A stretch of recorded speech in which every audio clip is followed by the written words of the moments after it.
Iniciamos agora o nosso programa O Melhor no Nordeste com a entrevista com o arcebispo de Olinda e Recife, Dom Antônio Fernando Saburido. Bom dia, Dom Fernando. Muito bom dia, agradeço a oportunidade de estar com você participando do programa. Nós gostaríamos, Dom Fernando, como iniciamos há poucos instantes a nossa conversa antes da gravação, falando do nosso compromisso do programa O Melhor no Nordeste, de falarmos das crenças religiosas, de buscarmos convergência e tolerância entre todas as crenças, a importância de conhecermos, divulgarmos, para que mais se respeite o direito do outro cidadão de se relacionar com Deus dentro dos seus entendimentos. Pois é, esse é um tema muito importante, porque inclusive na Igreja Católica nós temos um movimento ecumênico, que é algo assim muito importante, que a Igreja procura colocar em sintonia todas essas religiões para rezar juntos, sobretudo as religiões cristãs. Nós somos, muitas vezes, o Santo Padre, o Papa João Paulo II e o Papa Bento XVI, sempre tem essa iniciativa de promover um momento de oração dos cristãos, todos, independentemente da sua crença. O senhor nos explica o que é o arcebispo de Olinda e Recife? O episcopado é o terceiro grau do sacramento da ordem. São 3 graus, diaconato, presbiterato e episcopado. De modo que qualquer jovem que pensa em consagrar-se à vida religiosa, ele decide, por exemplo, ser padre. Mas o episcopado, que é o terceiro grau, é algo que a Igreja convida. Alguns padres, né, que se destacam, que conseguem ter mais facilidade para uma ação pastoral mais concreta, então são convidados para o episcopado. Isso é uma escolha da Igreja, não é uma pessoa que decide ser bispo, né? De modo que o episcopado é o terceiro grau. Agora, todos esses títulos, arcebispo, núncio, cardeal, papa, são títulos que a Igreja oferece para as pessoas, entende? Mas, de fato, todos somos bispos. Mas tudo começa com um seminário, bispo? Exatamente, começa com a vocação inicial, né? O período de formação é muito longo. Geralmente quem quer ser padre tem que fazer o curso de filosofia e o curso de teologia. Isso leva aproximadamente 7 anos, além do período propedêutico, que é o período inicial. E terminada então a formação, ainda existe um período de experiência, né? Um período de estágio em determinadas paróquias para poder então se decidir a ordenação do padre, do presbítero. A avaliação feita pelos superiores, sempre pensando também não só no que é o tempo de estudo, que estudar qualquer um pode sentar e estudar, mas a vocação para a tarefa, não é? O clero diocesano decide isso aí em conselho, é o conselho presbiteral, que nós chamamos. Então, os candidatos são apresentados pelo conselho presbiteral, depois da formação, e o conselho então vai decidir, vai discernir e votar favoravelmente ou não àquela ordenação sacerdotal. O sacerdócio não pode ser visto nunca como status, como promoção, mas como um serviço. O padre é ordenado para servir especialmente as pessoas mais necessitadas, as pessoas mais pobres. De modo que essa é a característica principal do sacerdote, estar a serviço. E isso ainda é mais evidente, essa questão do serviço social, no primeiro grau, o sacramento do diaconato, né? Atualmente, inclusive, a Igreja, depois do Vaticano II, do Concílio Vaticano II, tem promovido a ordenação de senhores casados para o primeiro grau do sacramento da ordem. É o diaconato permanente. Esse ano, por exemplo, aqui na nossa arquidiocese, nós tivemos a alegria de ordenar 11 senhores casados no primeiro grau do sacramento da ordem. São diáconos casados que estão aí fazendo um trabalho muito bonito nas comunidades que está sob os cuidados deles. E não era uma coisa muito comum, né, Dom Fernando? Não. Algumas dioceses não têm ainda o diaconato permanente, mas há grandes arquidioceses que precisam de mais material humano para trabalhar pela Igreja estão adotando essa metodologia e realmente é muito bom, né? Tem feito muito bem. São aproximadamente 56 que estão fazendo o curso de teologia para futuramente se tornarem diáconos casados. Dom Fernando, o senhor foi ordenado padre, na época o arcebispo de Olinda e Recife era Dom Helder Câmara. Quais eram as características que o senhor lembra do trabalho de Dom Helder? Olha, eu me sinto privilegiado pelo fato de ter sido ordenado por Dom Helder, mas eu sou beneditino, eu sou um monge beneditino. E eu estava no mosteiro de São Bento, aqui de Olinda, né, quando chegou o meu momento de ser ordenado presbítero. E Dom Helder foi convidado De modo que o monge tem uma característica especial, é um homem de clausura, que vive realmente intramuros. E a gente não é muito, o monge não é muito voltado para a ação pastoral, é mais um trabalho interno, atrair as pessoas para o mosteiro, para oferecer formação, espiritualidade, etc. De modo que eu tinha poucos contatos com Dom Helder, por conta disso, porque eu estava mais no claustro, né? E sempre admirei muito Dom Helder pelo seu valor, pela sua capacidade de articulação, né, pelas suas opções, isso tudo voltado para os interesses dos pequenos, né, mas eu nunca tive assim a oportunidade de ter conversas mais longas com Dom Helder. Depois, porque quando eu me ordenei, ele já estava se deixando praticamente a arquidiocese, de modo que a convivência foi muito pequena. E o senhor trabalhou também ao lado de Dom José Cardoso Sobrinho, e foi um aprendizado, naturalmente, para o que o senhor hoje realiza. Exatamente. Eu me tornei bispo no ano 2000, o ano santo, né? Fui ordenado em agosto do ano 2000, dia 20 de agosto, no Geraldão, aqui em Recife. Dom José Cardoso foi o principal ordenante, foi quem presidiu a celebração, né? E eu fiquei 5 anos com Dom José Cardoso aqui em Recife, né, auxiliando ele, procurando realmente colaborar, sobretudo na pastoral. Durante quase todo o tempo, eu fui o coordenador arquidiocesano de pastoral, de modo que a minha área era mais a pastoral, né? Dom José Cardoso, ele ficava mais na questão administrativa, né, organizacional da arquidiocese, e eu mais voltado para as questões pastorais. E agora o compromisso? Pois é, eu tive a alegria de ter 2 experiências bem interessantes que foram muito válidas para assumir agora a arquidiocese. A primeira foi esses 5 anos aqui como auxiliar, né, com Dom José. Eu aprendi muito com ele, né, e depois eu fui para a diocese de Sobral, assumi a diocese de Sobral.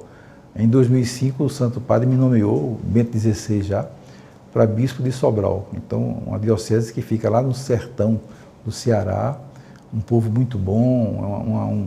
Sobral é um centro de cultura, né, tem várias universidades, é uma cidade de referência para aquela região norte do Ceará. E lá em Sobral eu tive a chance de fazer um bom trabalho, graças a Deus, né, com o apoio da comunidade. Isso me deu também muita experiência, né, muita experiência. E lá em Sobral tinha também muita convivência com a regional da CNBB. Lá eu fui o secretário. Aqui em Recife, como bispo auxiliar, eu fui também presidente do regional. De modo que tudo isso somou para que eu pudesse me sentir um pouco mais em condições de assumir esse desafio de ser arcebispo de Recife, que é algo assim muito grande, para o qual me sinto pequeno, né, mas conto muito, né, com o apoio do clero, do povo de Deus, que tem sido assim, maravilhoso comigo e tem me ajudado muito. Então, Fernando, e a mensagem cristã? Os ensinamentos de Jesus continuam repercutindo e tocando os corações dos homens? Essa juventude da informática, da era cibernética, ela está atenta e sensível aos ensinamentos de Cristo? Olhe, para a alegria nossa, a gente percebe que os jovens estão cada vez mais, né, chegando, e através desses meios modernos de comunicação. Nós tivemos em 2007, aqui no Brasil, a 5ª Conferência do Episcopado Latino-Americano e Caribenho.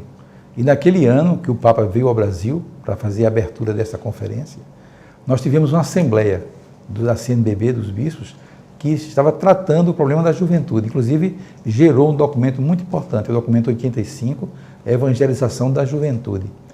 E quando o Papa veio para fazer essa abertura da 5ª Conferência do Episcopado Latino-Americano e Caribenho, ele fez questão de ter um encontro com os jovens. Isso aconteceu no Morumbi.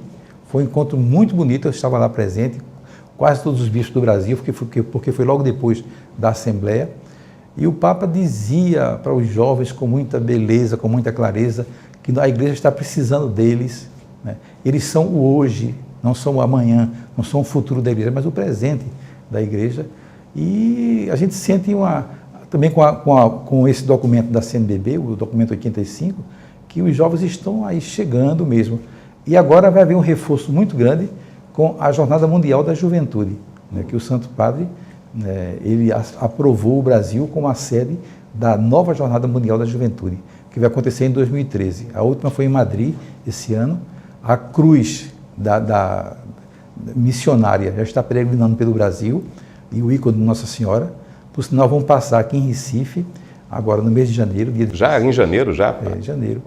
Vai ter uma programação muito bonita, muito grande, com um título bastante jovial, Bote Fé.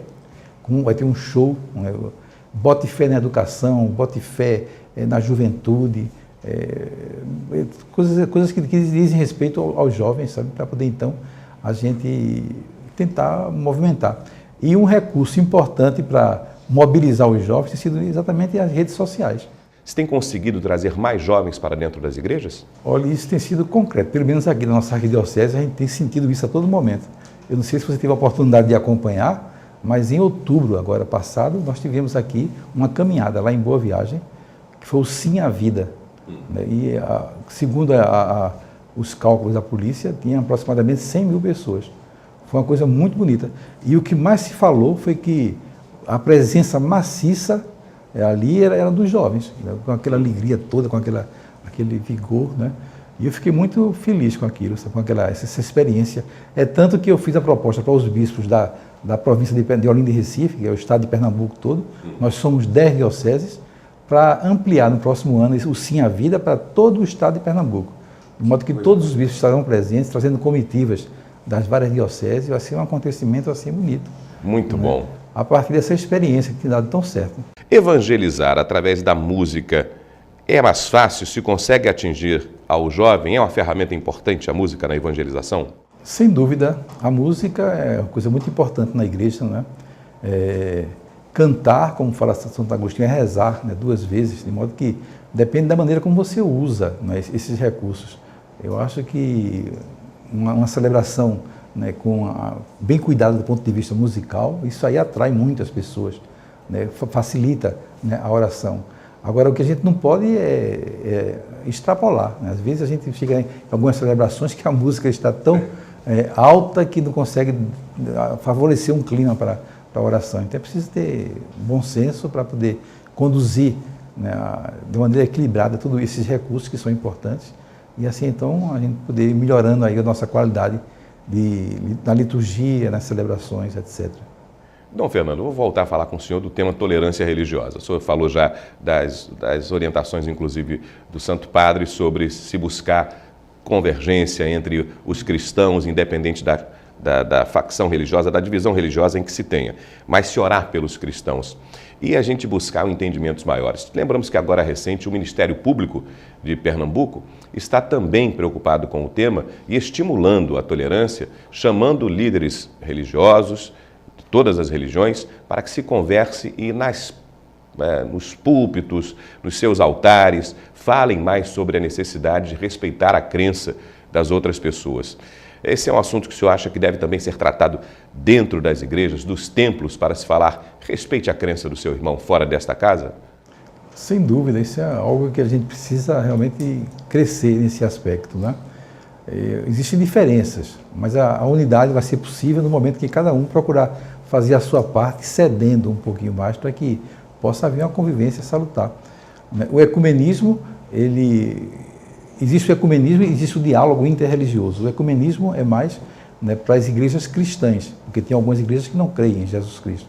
Aí nós temos o diálogo interreligioso, de modo que existem encontros de diálogo interreligioso, onde nós podemos conversar sobre questões sociais, por exemplo, que são preocupações que nos unem, mas o ecumenismo possibilita a oração e também a ação conjunta da parte de todos aqueles que vivem a sua fé e que procuram então ter uma sensibilidade muito grande para temas que são desafios no mundo de hoje, como, por exemplo, as drogas, a violência, né, tudo isso que a gente está vendo aí que preocupa a nós cristãos, porque viver o Evangelho tem uma preocupação concreta com essa realidade, a fome que ainda continua aí presente no nosso meio e tudo mais. Tudo isso são questões sociais que a gente deve realmente atacar. Nós agora vamos a um rápido intervalo. Já continuamos esta nossa conversa com Dom Antônio Fernando Saburido, arcebispo de Olinda e Recife. Não saia daí, o Melhor no Nordeste volta já.